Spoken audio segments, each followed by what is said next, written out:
பாருங்க highest common factor of the following a to the power n minus 1 the whole square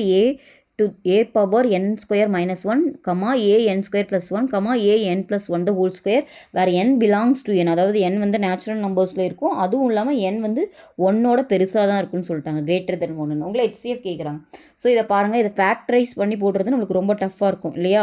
அப்போ என்ன பண்ணலாம் எண்ணுக்கு வேல்யூ கொடுத்து போடலாம் எண்ணுமே அவங்க சொல்லிட்டாங்க ஒன்னோட பெருசாக தான் இருக்கும் அப்போ டூலேருந்து ஸ்டார்ட் பண்ணலாம் ஃபஸ்ட்டு 2 போட்டிங்கன்னா என்ன வரும் 2 மைனஸ் 1 1 1 ஸ்கொயரு செகண்டில் 2 போட்டிங்கன்னா 2 ஸ்கொயர் மைனஸ் 1 வருமா 2 ஸ்கொயர்னால் நம்மளுக்கு தெரியும் 4 மைனஸ் 1 வரும் ஓகே நெக்ஸ்ட்டு ஏக்கு திரும்ப 2 ஸ்கொயர்னு கொடுத்திங்கன்னா 4 ப்ளஸ் 1 வரும் இங்கே 2 கொடுத்திங்கன்னா 3 ஸ்கொயர்னு வரும் கரெக்டாக ஸோ இப்போ எடுத்துட்டிங்கன்னா 1 ஸ்கொயரோட வேல்யூ 1 இது a பவர் 3ன்னு வரும் இது a பவர் 5ன்னு வரும் இது a பவர் 9ன்னு வரும் ஸோ இந்த எல்லா நம்பருமே டிஃப்ரெண்ட்டாக இருக்குது அப்போ இந்த மேலே இருக்கிற பவருக்கு HCF பார்த்தீங்கன்னா உங்களுக்கு என்ன வரும் இது 1 3 அப்போ நம்ம இதில் எல்லாத்தையும் மினிமம் தான் போடுவோம் கரெக்டாக HCFனா மினிமம் அப்போ a பவர் 1 தான் வரும் ஓகேவா